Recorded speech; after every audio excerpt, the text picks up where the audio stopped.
это существо, Танибербен, ну, в общем... Тимур Юрьевич, нет желания сказать это в глаза? Приходи ко мне, может быть, какой-нибудь совместный сюжет. Просто я почему... Сейчас прийти? Не хотел с тобой... Да, прямо сейчас. Как понять, что я существо? Я тебе сказал, я против тебя считаю, что ты своим этим общественным мнением ты... Не, подожди, тебе кто разрешал называть посторонних людей существом? Готов получать. Нет, ну зачем ты ко мне пришел? К примеру, что ты меня вызывал? Это не правовая форма. Ты меня Я пригласил. тебя пригласил на стрим.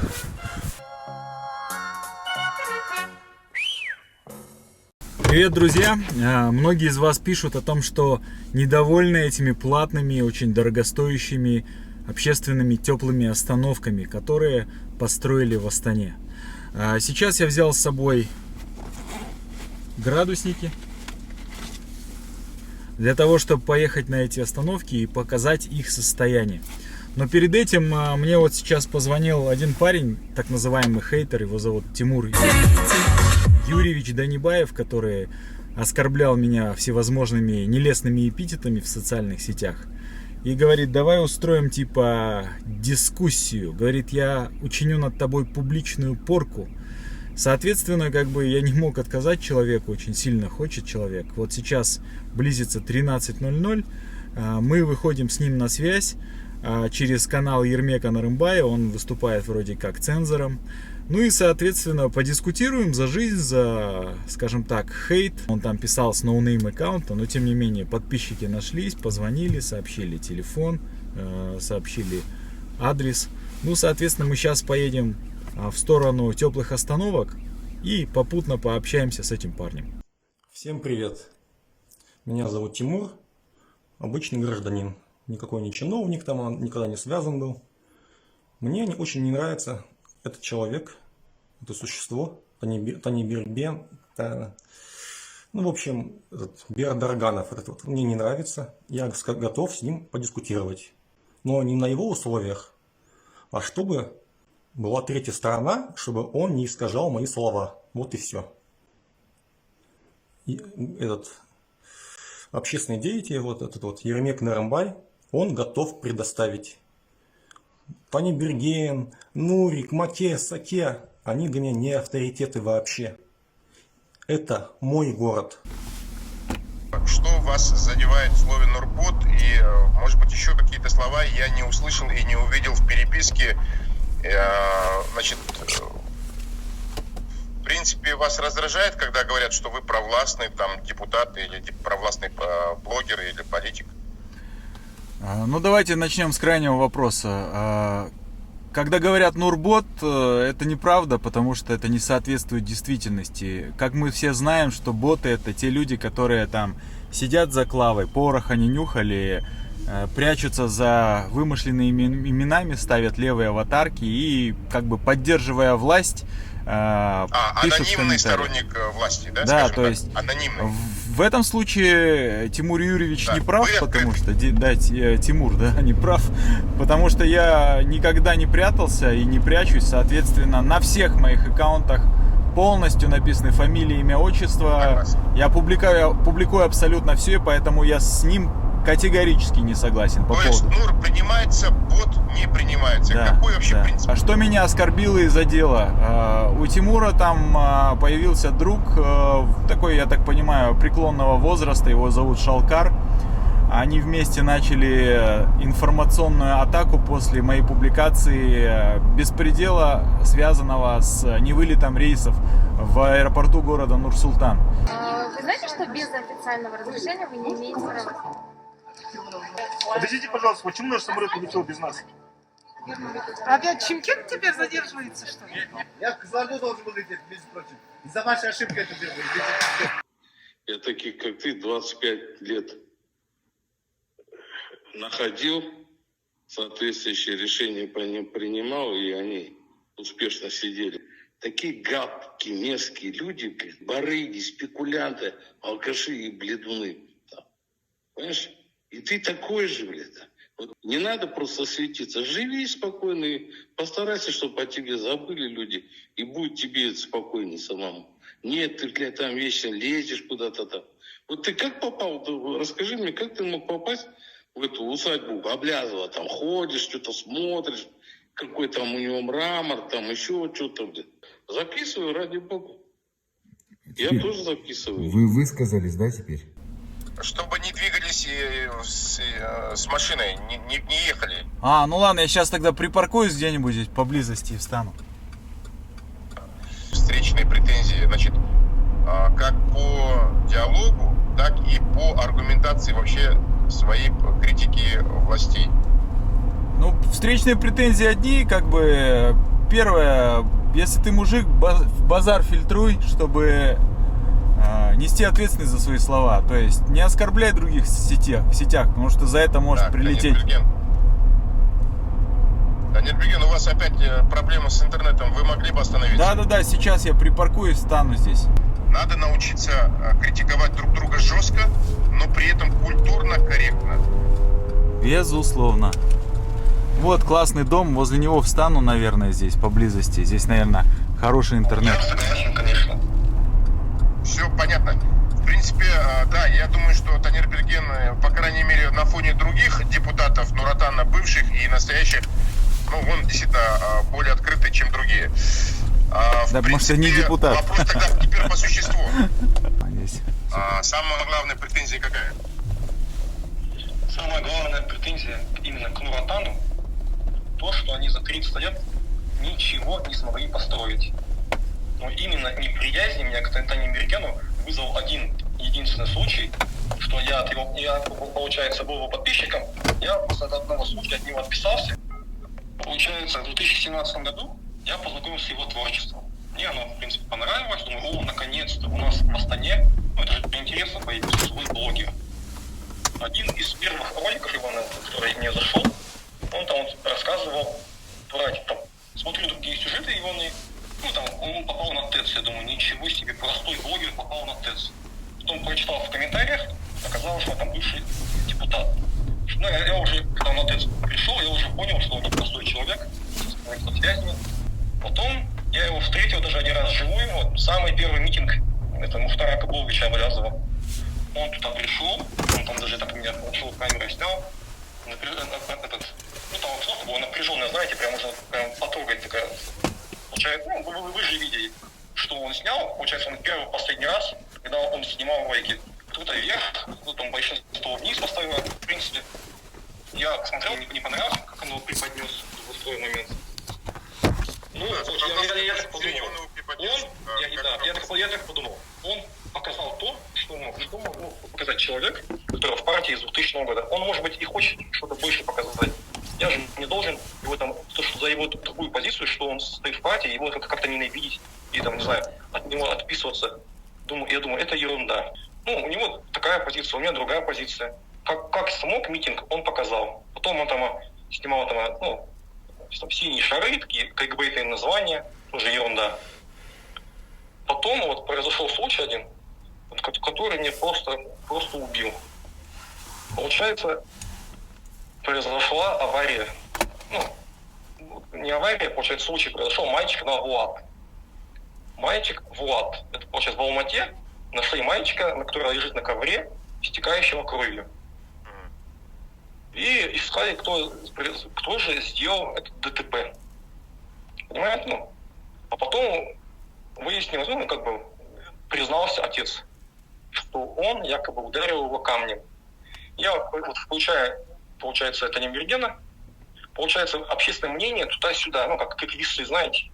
И он своим, получается, авторитетом, своей известностью, своей популярностью, он снял стрим, там, в выражениях он не стеснялся, как можно быть таким человеком, чтобы ударить своего сына камнем. Получается, он выставил таким монстром в этом стриме. Я считаю, он невиновного человека своим... Но это его позиция. А в чем он был неправ? В чем он был неправ? Я считаю, что он принял полностью позицию властей, он сломал жизнь человеку. Именно. А по вашему мнению, кто был виновен в увечьях для ребенка? Я считаю, в увечьях ребенка был какой-то виновник ДТП. Еще не знаю, как вот это произошло, в этот момент. Он был пьяный, был в нетрезвом состоянии. Потому что нормальный человек в состоянии ребенка не оставил бы там. Скажите, вы в тот день были в нетрезвом состоянии? Да, понятно. Как вот понес, прям в висок попал. Что так точно таким шаритем? Да, таким. Танир Берген, так, вот смотрите. Вообще-то, в принципе, я задавал один вопрос, но он перейдет к другой вопрос. Пока ответьте, пожалуйста, конкретно вот на случай с ребенком. Что там было, я, честно говоря, даже не в курсе. Физическое насилие было произведено отцом со стороны отца. Далее там он дал признательные показания. Соответственно, это видеоконтент, который был в общественном доступе, я публикую в своих социальных сетях и рассказываю об этом факте, что отец, значит, произвел физическое насилие над собственным сыном. А за что было мотивом той ситуации? Ну, я же не знаю, там бывают же такие отцы-психи, которые тупо бьют детей. Значит, Тимур говорит про какое-то ДТП, оно какое имеет роль? Да, вообще без понятия. Ну, конкретно по фактам, там есть видео в интернете. Сидит отец, дает показания полицейским, говорит, извините, больше так не буду, типа того. Значит, никакого сомнения в том, что он здесь кого-то покрывает, отец какой-то ДТП, другого человека здесь не было. Ну, сам же признался человек, в чем мне врать? Все понятно. Тимур, могло быть такое, что вы просто неправильно поняли Тимура и ситуацию, и, возможно, Танир Берген был прав в этой ситуации, и у вас какая-то появилась предвзятость, на ровном месте. Может быть, просто неумышленно. Я понял. Вы понимаете, мальчика нашли возле трассы. Он наезжал на ковре, ковер такой небольшой, как обычно машины там бывают.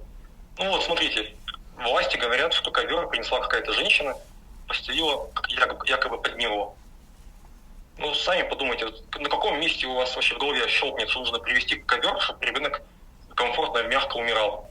И Танир Берген помог своим общественным влиянием коснуть общественные весы, и он напрямую сломал жизнь человеку, поэтому он мне неприятен. Я, с другой стороны, с вами не соглашусь, потому что мне кажется невероятным, чтобы отец, который любит ребенка, который невиновен, покрывал преступника и признавался в том, что он не любит своего ребенка, что он его избивал и так далее. Но мне кажется, это ненормально.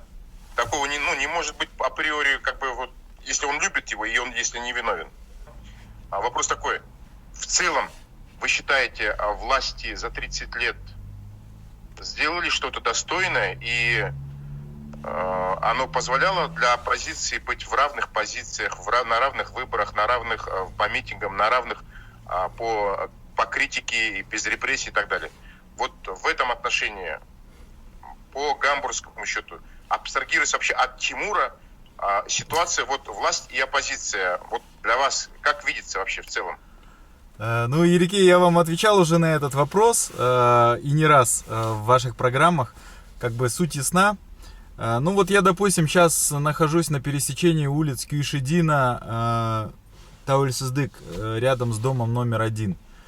И здесь напротив ряд заправочных станций, строятся новые дома наряду со старыми домами. И, на мой взгляд, допустим, Целиноград, бывший город, расцвел. Есть минусы, то что все регионы не расцвели таким же образом, но во многом это не от самой власти как таковой зависит.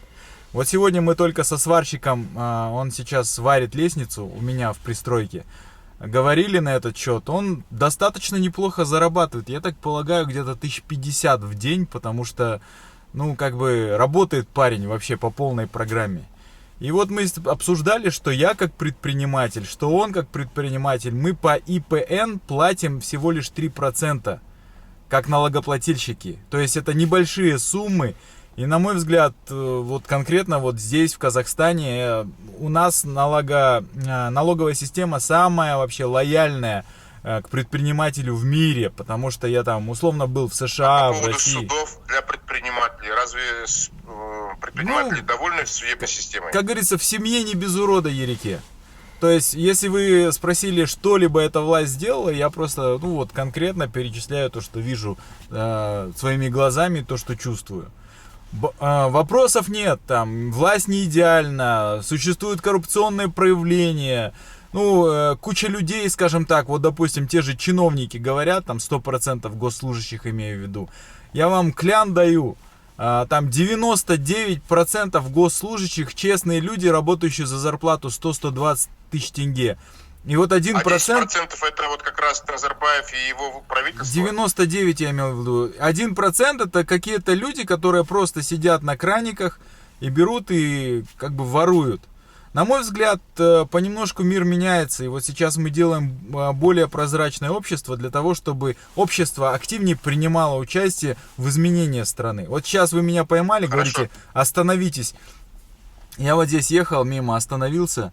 Я ехал конкретно сейчас инспектировать эти остановки теплые, на которых были миллионы тенге затрачены. И вот сейчас хотел бы просто физически замерить температуру. У меня есть градусники, несколько штук. Так, сейчас же уже батареи. тепло уже, чем Да, у нас зимой. 27 показывает сегодня минус. А, минус 27? Да. Надо же. У нас сегодня плюс 3 градуса. Да, причем я вот, знаете, депутатом не являюсь, госслужащим не являюсь, как общественник, вот в меру своих возможностей. Люди говорят, а что ты там типа агашек не цепляешь? Ну, я рядовой человек, у меня доступа нету. Где у меня взять доступ до документации в КТЖ, к примеру, сколько денег своровано? Если у Тимура есть или у Ермека, ну дайте мне. Вот я получил информацию по поводу тендера на вагоны российского и этого какого-то швейцарского или немецкого производства. Опубликовал в своих видео. Друзья, всем привет! Мы сейчас с вами находимся в Астане. Возле... Да, мне потом типа начали там люди звонить, говорят, убери видео, короче, говорю, я нет, это моя принципиальная позиция. Вопрос. Ага, конечно. Танирберген, а вообще, в принципе, вы когда последний раз критиковали Назарбаева, если есть за что? Моя принципиальная позиция не критиковать Назарбаева. Объясню почему. Но это же означает, ну, как бы, слабость вашу. Когда вы видите, что человека есть за что критиковать, Ерике, вот смотрите, вы сейчас, вы же там... принципиально, потому что у него фамилия Назарбаев. Вы же там сейчас в Киеве находитесь, Ерике? Но я это делал и внутри Алматы, и в Казахстане. Вот, но в итоге уехали в Киев, так? Так. А я здесь в Астане. Хорошо. Я здесь конкретно работаю над тем, чтобы изменять жизнь. И поверьте, Ерике, моя активная общественная позиция, она не менее результативна, чем ваша. То есть в любом случае ты выбираешь человека, если ты-то вот только начал в шахматы играть, ты, соответственно, там с Гарри Каспаровым сразу в 2-3 хода проиграешь. Ну, хорошо, это легко делать, города... находясь в Киеве, как бы где-то сдалека, там, вот Я понял. тот же Аблязов. Чего он на свои митинги не приезжает? Вообще, Хорошо, вот Навальный красавчик. Для вас уровень? Нет, потому что у Акима города целый аппарат таких же вот ботов, как этот Тимур Юрьевич, которые потом меня просто нет, давайте мы запарят. не будем упирать. Вообще вы Акима города критиковали? Критиковал, но это не мой уровень. Но я критиковал. Он ниже вас? Вот я не могу, чтобы угадать, он ниже вас или выше вас? Я не Выше, знаю. выше меня, потому что у него ресурс, Адам ресурс. У него акимат целый.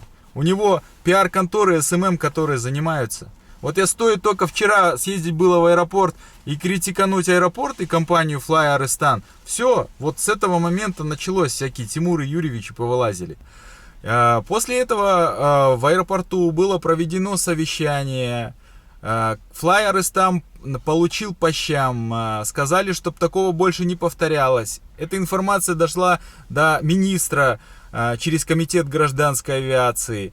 И мало того, если подобное будет повторяться, я призываю своих подписчиков, значит, звонить мне, сообщать об этом. Я вновь приеду в аэропорт и буду ездить, что в аэропорт, что на другие точки, до тех пор, пока вот эти как бы факты не будут устранены.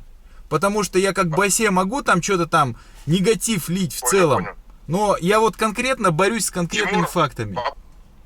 Я вообще считаю, что внутри Казахстана, внутри страны, оппозиции именно какой-то, кто представлял какую-то силу, ее просто нету. В политике почему вы не выходите на митинги, не выступаете на митингах, не призываете к Я митингам, отвечу. ну, не участвуете в круглых столах, в собраниях, там, в самоорганизации, может быть, зарегистрировать свою общественную организацию в Алмате, может быть, поднимать через видео, как Танир Берген, какие-то общественные темы, какие-то проблемы, какие-то конкретные бардак, беспредел. Вот со своими веками. Хотя, в принципе, Танир Берген, в силу того, что он бывший депутат и бывший предприниматель, он мог бы, в принципе, сказать: так, это не моего уровня дела, вот мой пресс-секретарь, на, иди бегай по городу, снимай бардак и так далее. В принципе, надо ему отдать должное. Вы сами, хотя бы то, что делает Танир Берген, что это то, что может делать любой алматинец, любой астанинец. Во-первых, мой уровень, не мой уровень, это забудьте. Нет такого. Все равны. Да. Понимаете? Так. Для меня, понимаете, может, для него это Султан Назарбаев. Для меня он просто чиновник, нурик, неэффективный. Для меня Танир Берген не какой там великий блогер. Для меня он просто человек неприятный. Вот и все. И не надо ставить делать то же самое, как блогер, разоблачая и вскрывая какие-то многие проблемы общества и позволяя их решать через свои резонансы. Получается, я с 2018 года начал активно ходить на митинги Абрязова, но именно в 2018 году. Я вижу, нету результата, народ не собирается. В 2019 году, уже в 2019, прошло там буквально полгода, год, я уже не на самом митинге, а рядом с митингом хожу. Думаю, когда критическая масса наступит, чтобы я присоединился. В 2020 году я уже, понимаете, я уже выгорел. Получается, результата нету, разочарования, я не знаю, что делать, куда идти, кому примкнуть. Понимаете? Делу. И Танир Берген в этом плане, надо отдать должное ему, когда он не срывается на Тимурах, в принципе, этот человек очень корректный. Видимо, где-то что-то там ты его задел, но в целом я его Танир Словосочетание «использованный презерватив» меня конкретно задело. Все. Назвал меня существом, хотя я до этого никаких нелестных эпитетов в его адрес не использовал. Вы тоже ласкали его. Кстати, своими Тимур Юрьевич, нет желания сказать это в глаза? Поэтому я, Танир Берген, ты недалеко от моего дома, приходи ко мне, может быть, какой-нибудь совместный сюжет. Просто я почему... Сейчас прийти? Не хотел с тобой... Да, прямо сейчас. Я почему не хотел с тобой...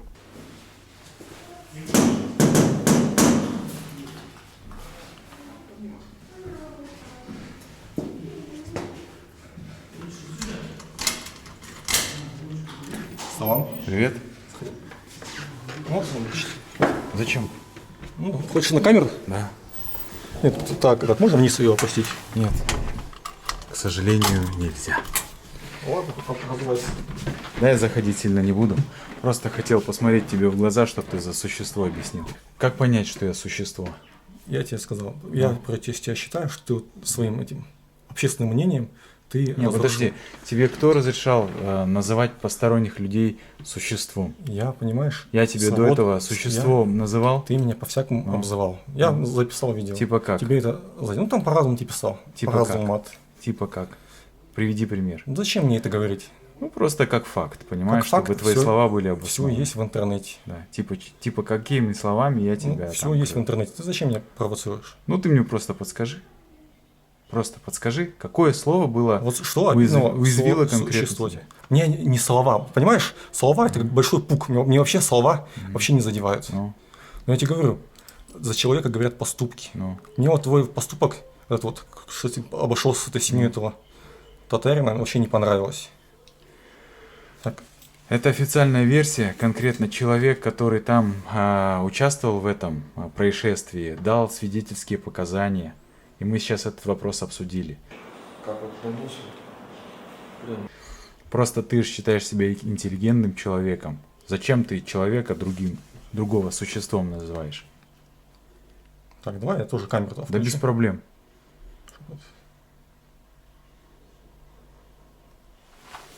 Снимаешь? Да, заново. Давай. Нет, просто не то, чтобы ты там не прервал, то, что тебя оскорбило, что я тебя называю существом. Да. И что? Оскорбил, что дальше? Понимаешь, я бы тебе сейчас пнул в живот, просто не при маме это, неловко. Да ладно. Нет желания на улицу сейчас Ты хотел бы ты бы давно уже просто приехал. есть желание, пойдем погуляем во дворе. У тебя сюжет просто. Нет, вообще желание есть, погуляем во дворе. Камеры выключим, во дворе погуляем. Есть желание? Давай выйдем погуляем. Пойдем. Пошли. Пойдем. Все, я жду. Скажи, когда есть. Ну, Что именно? не пойдешь на меня там в полицию писать заявление. Я нет. Поговорим один на один? Да. Хорошо. Да, Ты выходи. не будешь на меня писать Конечно, заявление? конечно. Все, давай. Я считаю это самым правильным. Да, Все, спасибо. давай. Я считаю это конструктивно. Друзья, сейчас Тимур сам озвучил эту тему, что никаких там жалобных предложений не будет писать в полицию. Поговорим просто по-мужски с человеком, который оскорбляет других в интернете.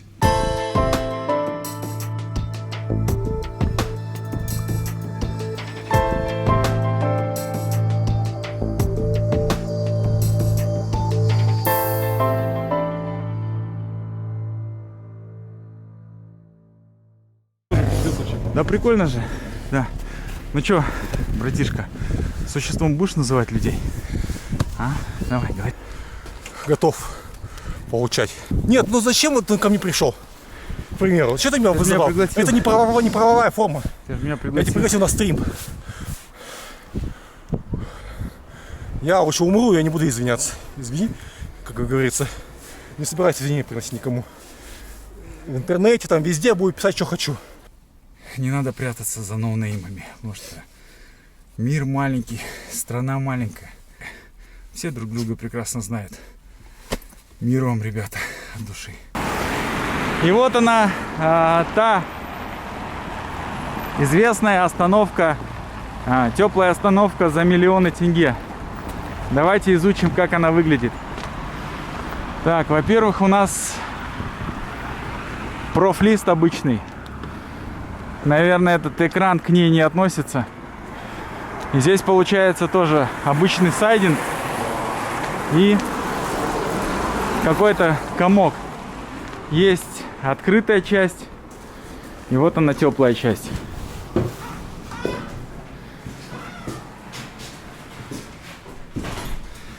Получается, пол остановки, она у нас закрыта каким-то коммерческим киоском. То есть построили вроде для народа, а в результате отдали под какую-то коммерческую деятельность. По идее, вот во всем этом пространстве могли сидеть люди, которые сейчас вынуждены сидеть на этом холоде. Здесь вот попутно всеми силами стараются с этой остановки выжать деньги. Конкретно стоит автомат. Та же сеть, которая принимает ставки с наших сограждан. И вот аппарат стоит. Фактически здесь раз, два, три посадочных места. То есть, по идее, эта остановка должна согревать было большее количество людей. Вот еще одна остановка, которая изначально маленькая. Пропали эти книги. Мест не хватает. Решили построить обычную рядом с ней. Состояние уборки, видите, в каком состоянии, то есть ее давно не убирали. Здесь они активно рекламировали интернет-издания, которые ты через интернет можешь прослушать, типа казахских национальных классиков. Есть камера. И вот сюда мы заходим.